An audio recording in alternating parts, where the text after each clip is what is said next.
All right, in this video I want to talk about a few intermediate Linux command line concepts. You'll use these throughout your Linux command line experience throughout your life.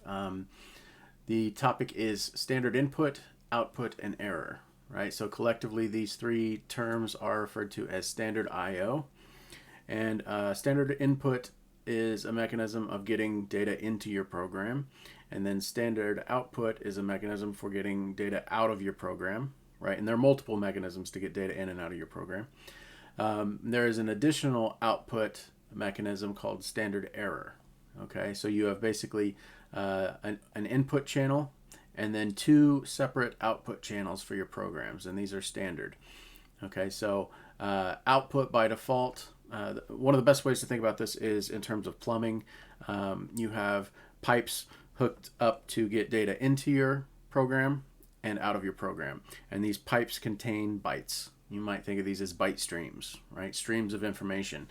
And so normally when we talk about at least ASCII characters, every single ASCII character is represented by one byte, right? So if you have a byte stream, this is a stream of input, a stream of characters, right? So here we have the echo command and we're passing in arguments. Now this is not standard input.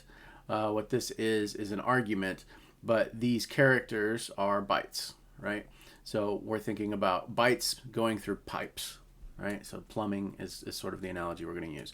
So when I press enter, the echo command echoes anything you pass to it to the terminal, right? So what's really happening here is it gets as an argument the series of bytes, and then it streams those bytes into the standard output pipe, right? So this standard output pipe, it is streaming the S, then the T, then the A, then the N, then the D. So think of it like a water hose, right? And these bytes are streaming to the output pipe. Now by default, this standard output pipe from the program is connected to the terminal, right? Sometimes you will hear this be referred to as a TTY or a teletypewriter, right? So these bytes of information, as they arrive in the TTY, are then displayed. So we got an S, so it's immediately displayed. Then a T, so it's displayed. A, N, D, etc. But this happens so fast that we don't see the individual bytes actually being displayed. The computer is far faster than our eyes can pick up on. So all of this is happening very, very quickly, right? So this is an example of standard output. So that is our output pipe from our program. Our program has echo, and this is the output pipe. And by default, that output pipe goes to the terminal, okay? Now, you can also output to a secondary pipe, error. We're going to talk about that in a minute. But we also want to get some input, and we can use standard input for that. All right, so first let's just focus on standard output and standard error. Let's take another example, right? We have the hostname command, hostname. So this is the name of the program, and when it executes, it tells you the name of your computer. So this computer I have is called home base. The standard output pipe is connected to the terminal, right? And so these bytes are streamed to it. As soon as the TTY gets these bytes, it displays them on the terminal screen. All right. Now you can do something like this to redirect that output, that byte stream of information. So this is going to change the standard output pipe connection. And again, the terminology pipe here, we're talking about the analogy, right? This is the plumbing. So the standard output, we're gonna connect that, instead of to the TTY, we're gonna write that out to a file, right? And so we can say this is out.txt. All right, so this is a greater than symbol, and it redirects the normal output that would normally be plumbed to the TTY. It's gonna put it out to this file instead, right? So when we execute that, we no longer get the output, right? But if I look and see what's inside of this, we see that that text went in there. All right. What if I did a different command? Who am I? I can, that's my user, and I can redirect that to out.txt. Okay. Again, we don't have any output, but displayed on the terminal, but we did have output. It was a stream of bytes, right, a byte stream, and that was redirected to the file out.txt. Okay. Now notice that the text, the previous text was home base, and this overwrites the file, and so we overwrote any data that was already in there. If I don't want to overwrite the file, if I want to keep the data that was in there, so let's run hostname again, and then let's run who am I, but I want to keep hostname in there, I can do the double greater than symbol. And so that's going to, again, redirect the standard output of this command into this file, but it's going to keep whatever else was already in the file. Okay, so this appends output. All right, and now we have both of those items, and you can see you could run who am I as many times as you want, and it would append. But as soon as I use the single greater than symbol, it overwrites the file. Okay, so that's one way to change where the standard output byte stream goes. Right, by default that goes to your TTY or your terminal, and we changed that and made those bytes stream to a file instead. Okay, what about the standard error?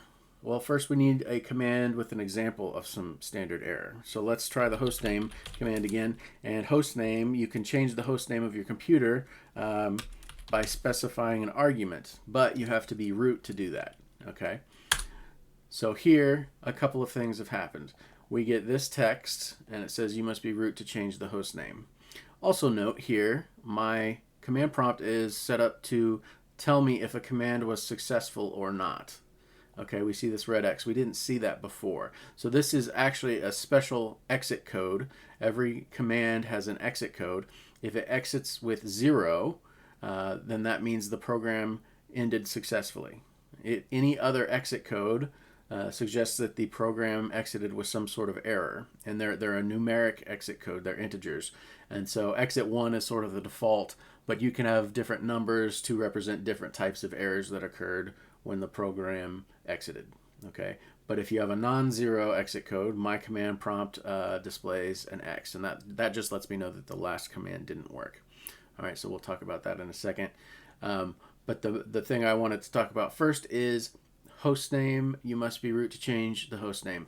This is not standard output. It is displayed in the terminal, right? We can try to run this again and pipe this to out.txt. Okay, now this time we tried to redirect the standard output to out.txt, but this time we still got text going to the terminal, right? That's because there are two channels of communication, right? If we go back up here, we have standard output, which is what we were talking about before, but this one is an error message. And there are good reasons you might want to make a distinction between regular output and error output, right? If you have a set of regular output, you might send that to another program, and you don't want all of your error messages mixed in with your regular output. Additionally, you might want a separate error file. We might want a log of all the errors that occurred during our program, right? A lot of times programs will run 24 hours a day. It'll be a background process that's running, and periodically you'll encounter errors, and you want to know what those are. So you would send those errors that occur, that error byte stream, standard output. You would want to send that to an error log file, right? So it's kind of nice to have these two default channels. So this one here with hostname is standard error, and we sort of just proved that here with the greater than symbol going to out.txt. All right, so let's try this. How do we make this go to a file, right? This is the standard error. Well, it turns out these channels are actually numbered, right? These byte stream channels, you'll commonly hear them be called file descriptors. So standard output is actually file descriptor 1, and you could do this. You could put a 1 in front of the greater than symbol, but that's just the default. If you want the standard error channel, you put a 2 in front of the greater than symbol. So this is going to go to error.txt. Oops. Okay, now this time we see that the message is gone, right? So let's cat out.txt, right? That didn't have any output because there was no standard output this first time. But now let's look at the error.txt. And there is our text, okay? So we see we can change where these pipes are connected. By default, standard output and standard error both are connected to your TTY, to your terminal, okay? So that's why you see both of them in your terminal. And this is with most commands. If I type in the copy command and only provide one argument, missing destination, right? This is all standard error, right? It displays to your terminal. But if I have another command like ls, right, that also displays to my terminal, but this is standard output, right? So just a separate channel, think of it as separate pipes, but both pipes initially are connected to your terminal, okay? So what do you do if you want to move things around and have both input and output to a particular file, or you want to split them both up and have neither one print to the terminal? All right, so let's look at a couple of examples of this. All right, so I have a few different programs here. They're real simple. I have one in Bash, one in Python, and one in JavaScript, and they all do the same thing, just whatever language you're used to. So for all of these in Linux, you can create the hash bang. The hash character, the exclamation point is called bang commonly, and then you have the absolute path to the env program. This basically allows you to specify what program you want to run the code in this file with. And all this does is look in your path to locate this program, because sometimes this program can be installed in different locations on different systems. So env will just automatically look in your path for this program. So in this case, this is a bash program, right? Bash is a shell script. And then over here for Python, we have the same thing, but we're going to run it with Python 3. And then over here in JavaScript, we're doing the same thing, but we're going to run it with Node. Okay. So back to Bash, we have echo, right? And we have standard output. So this is just going to print to standard output. And this is how you print things to standard output in Bash. To print to standard error in Bash, what we're doing here is we're going to say echo, and we say we want the pipe, the output pipe that is file descriptor 1, right? That is standard output. We want to redirect that to file descriptor 2, which is the standard error. Okay, so this is how you do this in Bash. You can print to standard error. And then we have a little if statement down here. The $1 is the first argument of a Bash script. So if I type in -- error as an argument, we're going to exit 1 instead of the default, which is exit 0. Okay, and if you don't specify an exit code in a program, it defaults to exit 0. Okay, so in this case, this is just going to showcase that this is how you set the exit code in your program. All right, so let's try this one. We have some standard output, we have some standard error, and then we have an exit code that we can optionally use. Okay, so I've added the executable bit to all of these three programs. So we have the executable bit for everyone, so we can execute this program like a command. If I didn't have the executable bit, I would execute this like bash standardio.sh, right? Since I do have the hashbang and the executable bit, I can just do this. All right, and we see standard output and standard error. And again, by default, both of these are printed to the terminal, to the TTY. Both pipes hook up to the TTY. All right, now let's say we want to redirect the standard out to out.txt. Okay, that's fine. We have standard error. We see cat out.txt standard output, right? So the standard output went to the file, standard error remained connected to the TTY. We can reverse that and we can go, okay, I want the standard error to go to error.txt. Okay, so we see standard output stayed connected to the terminal, and then cat error.txt, standard error. Okay, so now let's remove, you know, star.txt. All right, we're back to our programs. What if I wanted both of these to go to a file, right? I could do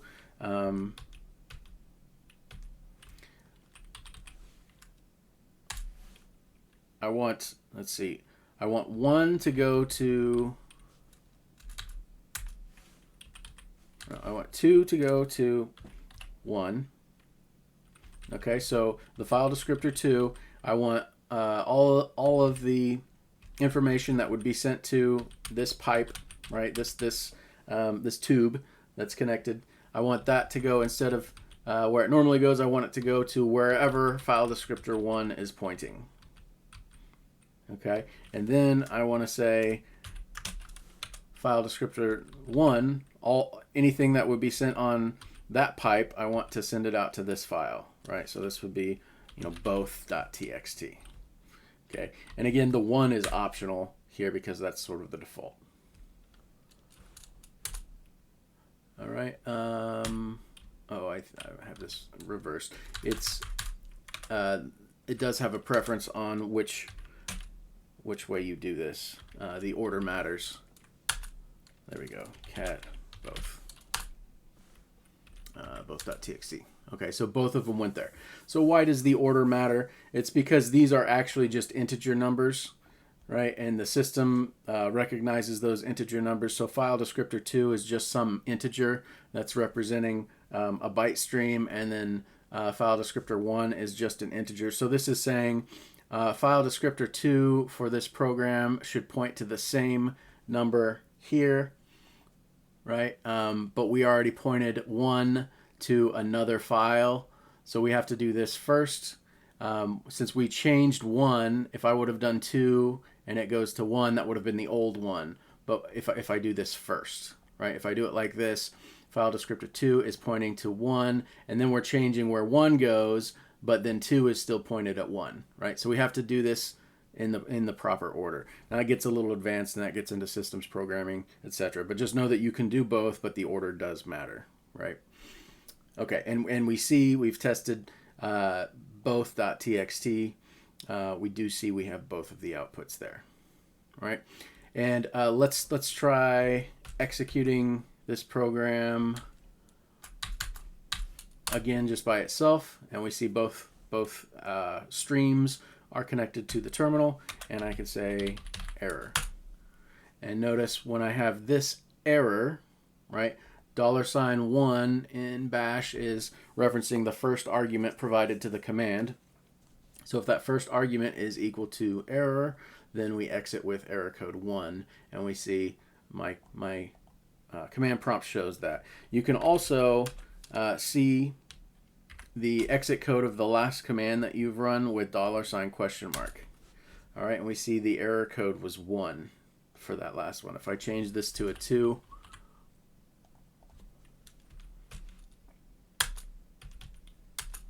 we see it's an error code 2. Now notice, as soon as I run an echo command, we don't have the X, and if I were to run that again, it's 0 because the previous echo command succeeded. So you only get really one crack at this because this command will succeed, right? So you have to be a little bit cognizant of that. All right, so we go back to echo 1. Now what does this look like in Python? It's a pretty simple program. The same thing, you have to import sys. In Python, you print standard output, so that's defaulting to printing to the terminal. That's just standard output. You use the print function again for standard error, and then what is the file descriptor that you want to use to print this out. So this is what's called a keyword argument, and you want the file stream, the byte stream, to be sys.standardError. Okay, and then we have the same thing we have here. If -- error is in our argument vector, sys.argv, then we're going to exit 1.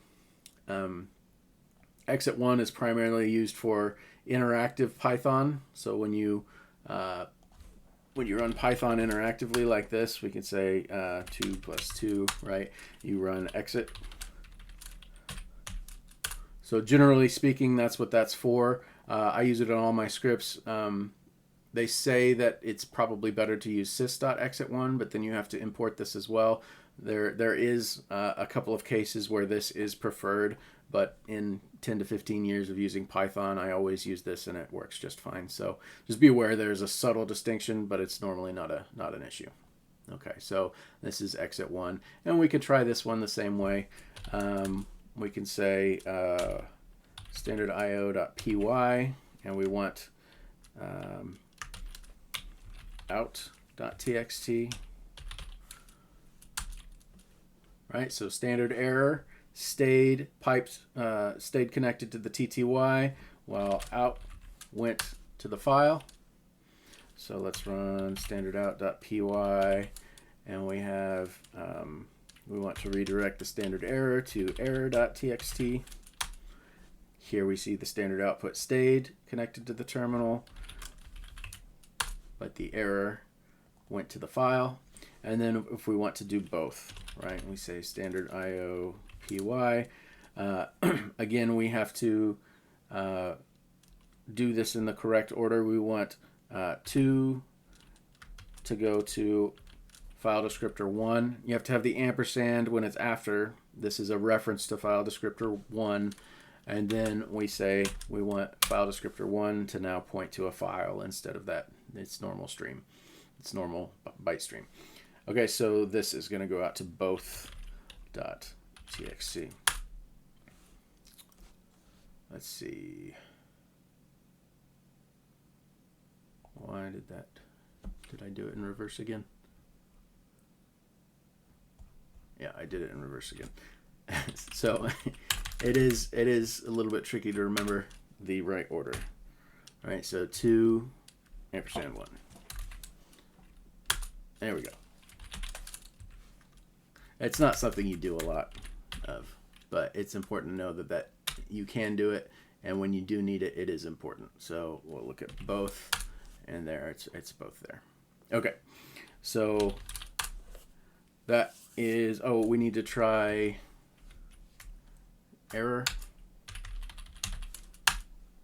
Standard output, standard error. Okay, and then we see the X, right? So echo $, question mark. So this is just an environment variable. Remember, environment variables start with $, like echo user, echo home, right? That sort of thing. Okay, and then the last one is JavaScript. So the way you do all of this in Node, again, you have your hashbang. What program do you want to use to run the script? Node. In JavaScript, you can console.log, which is equivalent to standard output. But for standard error, you just do console.error, and that automatically goes to standard error. Same idea in your argument vector. You access the array of arguments to your program with process.argv. This is an array in JavaScript, and I want to check to see if that array includes this string error. If it does, then I'm going to process.exit1. Okay, so you can see all three of these programs are very, very similar, just slightly different syntax to do the same things. All right, and then we can do all this stuff again with Node.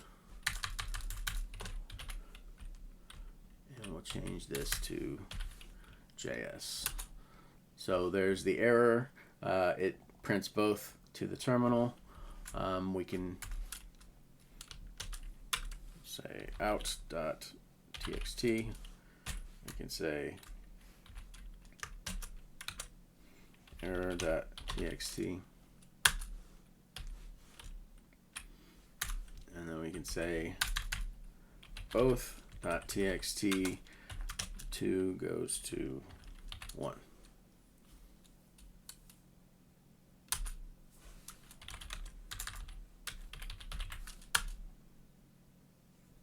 Okay, and then so that's piping. You can also pipe things to standard input, right? So you can actually you can have a file like let's see. if I have the ls command here, I want to list what's in my home directory. So we'll do ls-l tilde. Okay, so this is standard output. Okay, and we see that there are these lines representing each of the items in my home directory, right? This is printing out to standard output. I can prove that, and I can say out.txt, right? And then we have no output, and I can cat out.txt, and now it contains all that stuff. Okay, so another thing we can do, instead of redirecting that output stream to a file, we can actually pipe that output stream, and this is the pipe character. It's if you hold shift and press the backslash, which is usually right above your enter key, this will allow you to pipe the standard output of this command into standard input of the next command. Okay, so grep is a command that allows you to grab things by regular expression or by a pattern. Okay, so what this is going to do is we're going to take all of this output, remember it's just streams of bytes, and we're going to send all of those characters, we're going to pipe that as input, standard input, into this program, right? And so this program, what does it do?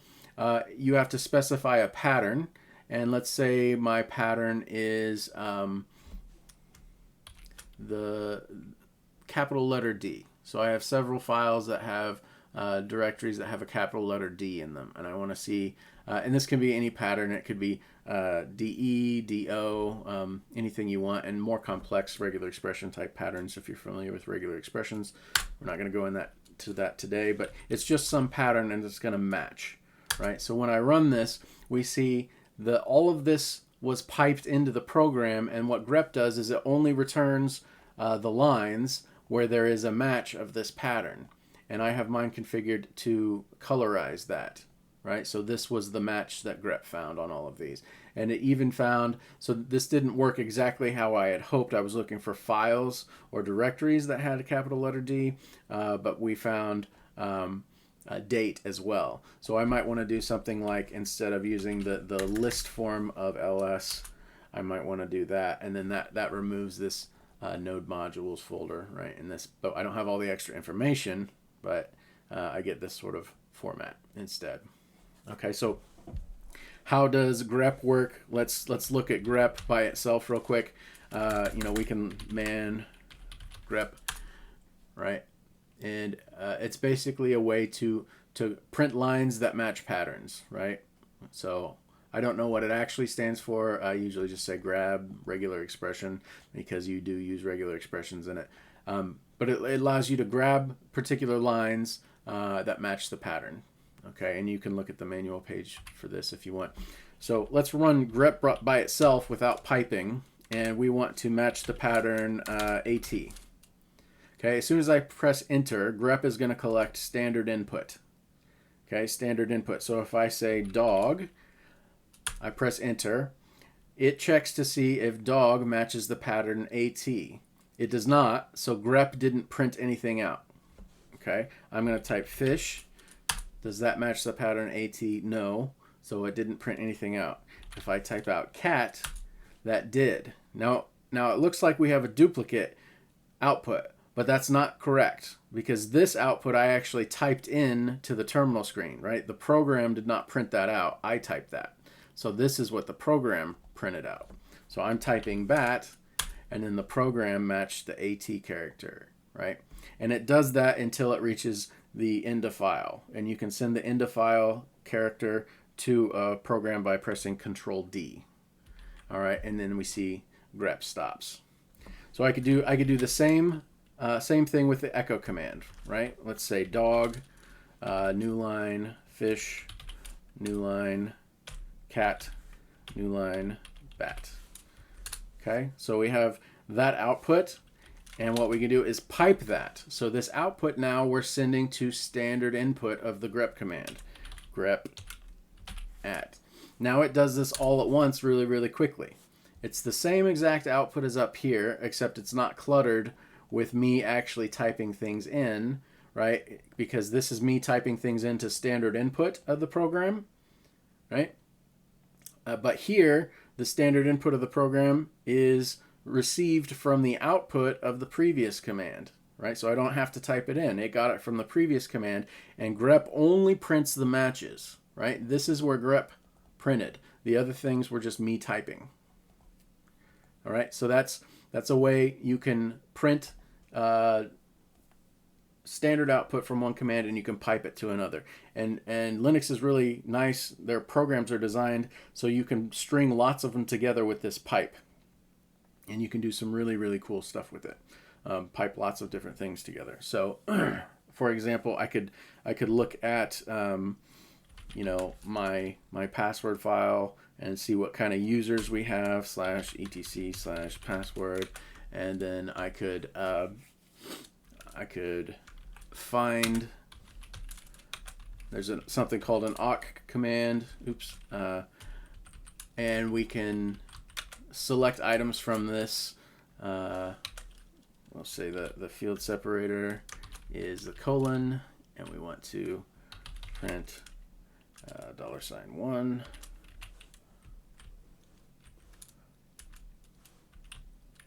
Oh, I need to cat. There we go. So these are all the usernames on my system, and then if I wanted to order those, I can sort that, right? And so now they're alphabetical, and then I can pipe that to a command grep, and I can find all of the ones that have sys, right? So these are all the users on my system that have sys, right? So one command, the standard output, gets sent as input to the next command, which is piped and gets set as input to the next command. That output gets piped and sent as input to the next command. All right. So this is really, really powerful. Something you can do with these commands. Just pipe them one after the other and do some really, really interesting things with it. Okay. One other thing that you can do is run a command and have the output of the command be used as an argument. Okay. So for example, the date command gives you the time and date, but you can specify a special formatter. We look at the date command, print or set system date and time. There's special formatters that you can use to change how the date is output, right? You can have slashes, you can have hyphens, etc. All right, so it's real common. You'll see date plus, and then that says that's your formatter string is coming up next, and we say $F. Or I'm sorry, %F.